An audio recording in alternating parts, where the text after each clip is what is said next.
So hello guys, আজকে আমি রুই মাছের একটা রেসিপি দেখাতে চলেছি।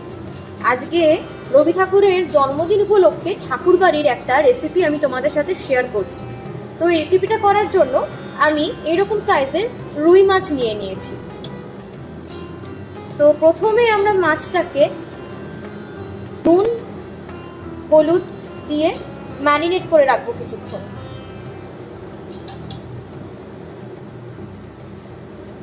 এখানে 1 টিস্পুন হলুদ নিলাম, আর নুনটা স্বাদ মতো দিতে হবে। আর এখানে 1 টিস্পুন লাল লঙ্কার গুঁড়ো ব্যবহার করছি।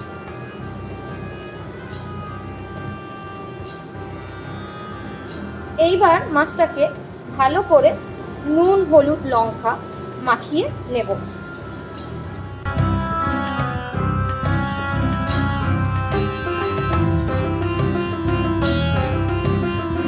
মাছগুলোতে ভালো করে নুন হলুদ লঙ্কা মাখিয়ে নেওয়া হয়ে গেছে। এবার এটা আমি কিছুক্ষণের জন্য মিনিট 10-এর জন্য ম্যারিনেট করব। একটা মশলা বানিয়ে নেব। তার জন্য প্রথমে আমরা এর মধ্যে আদা কুচো দিলাম,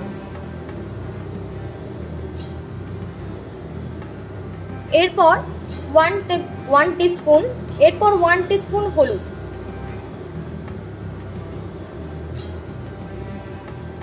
দেড় টিস্পুন, তারপরে 1 টিস্পুন লঙ্কা গুঁড়ো আবার একটুখানি অ্যাড করলাম, আর এর মধ্যে মিশিয়ে নিচ্ছি 1 টিস্পুন ধনে গুঁড়ো। আমরা পেস্টটা বানিয়ে নিয়েছি, তো এটাকে একটা সাইডে সরিয়ে রাখবো। এবার আমরা কড়াই বসালাম, কড়াইটাকে এবার গরম করে নিলাম। এরপর এর মধ্যে ঢেলে নিচ্ছি সর্ষের তেল।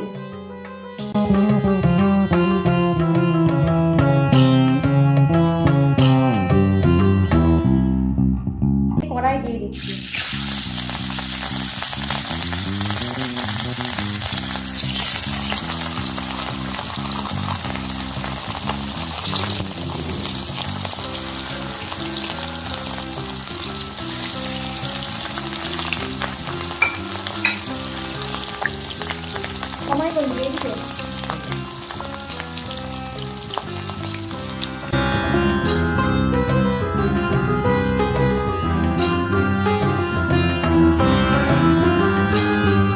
ভালো করে কড়া করে ভেজে নেওয়া হবে। একটা পিঠ হলে তারপর আবার উল্টো দিকে ভাজতে হবে।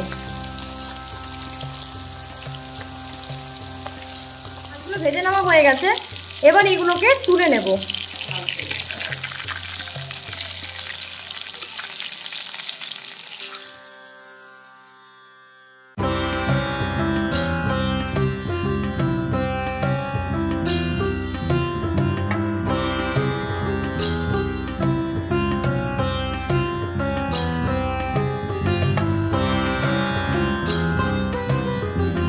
দিয়ে দেব।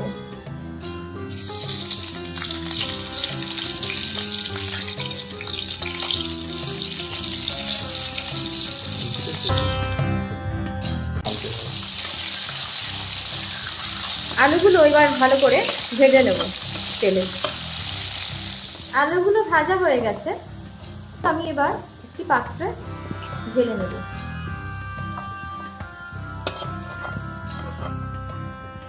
এর মধ্যে এবার লম্বা করে কেটে রাখা পটলগুলি ছেড়ে দেব।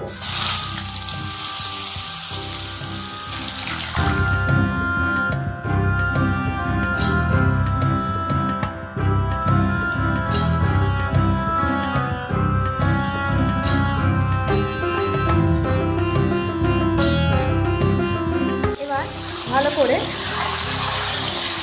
ভেজে নেব।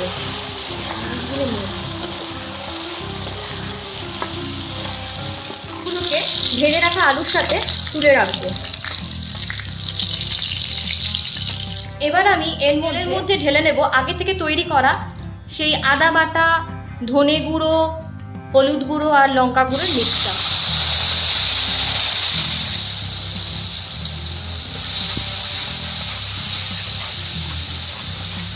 তো টমেটো কুচো,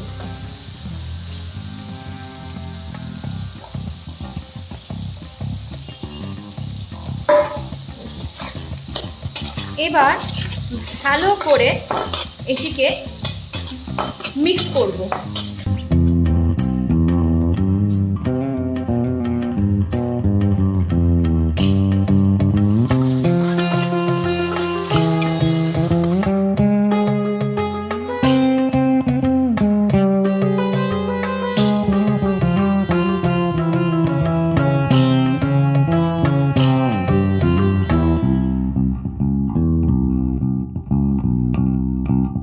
এরপর এর মধ্যে ভেজে রাখা আলু আর পটলগুলো দিয়ে দেব।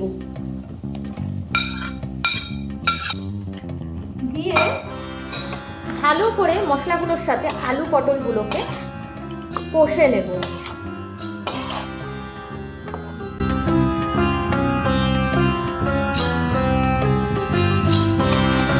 ভালো করে মশলাগুলো দিয়ে কষে নেওয়ার পর এর মধ্যে স্বাদ মতো নুন দিয়ে দেব।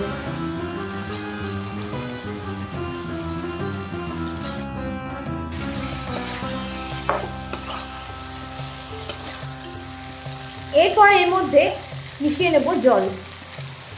আমি 1 গ্লাস মতো জল মেশালাম। তোমরা যেরকম ঝোল খাবে, ঝোলের পরিমাণ যেরকম থাকবে জলও সেরকম দিতে হবে। আপাতত এই 1 গ্লাস জল মিশিয়ে আমি কষবো, তারপরে যদি আবার জল দরকার লাগে দেন আবার অ্যাড করতে হবে।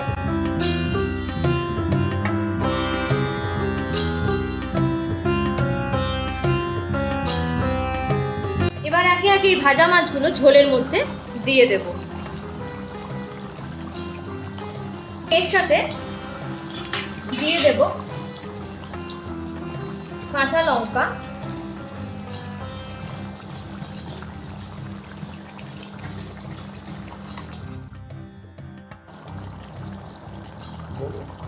একটু ধনে পাতা দিয়ে দিলাম, আর কিছুটা ধনে পাতা রেখে দিলাম পরে গার্নিশিং এর জন্য।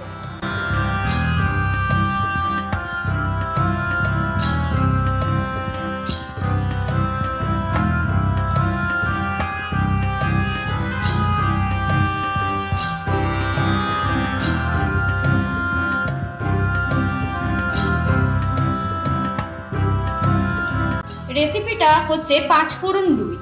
তো 5 কালিয়াটার মধ্যে দেওয়ার জন্য আমি এখানে ঢেলে নেব একটু তেল। কেন কি এটার মধ্যে পাঁচফোড়ন দিয়ে তড়কা দেওয়া হবে। যেহেতু পাঁচফোড়ন রুই, তো পাঁচফোড়নের পরিমাণটা একটু বেশিই দেব। মোটামুটি 2 টেবিল স্পুন মতো আমি পাঁচফোড়ন দিচ্ছি। আর দিয়ে নিচ্ছি 2টো তেজপাতা।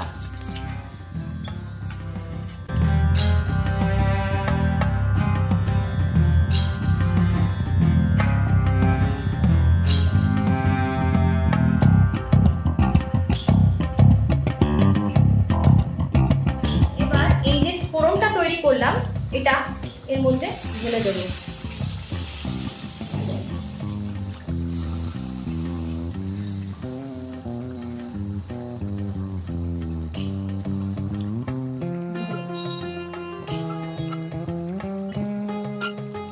আমাদের পাঁচফোড়ন রুই, ঠাকুরবাড়ির রান্না পাঁচফোড়ন রুই।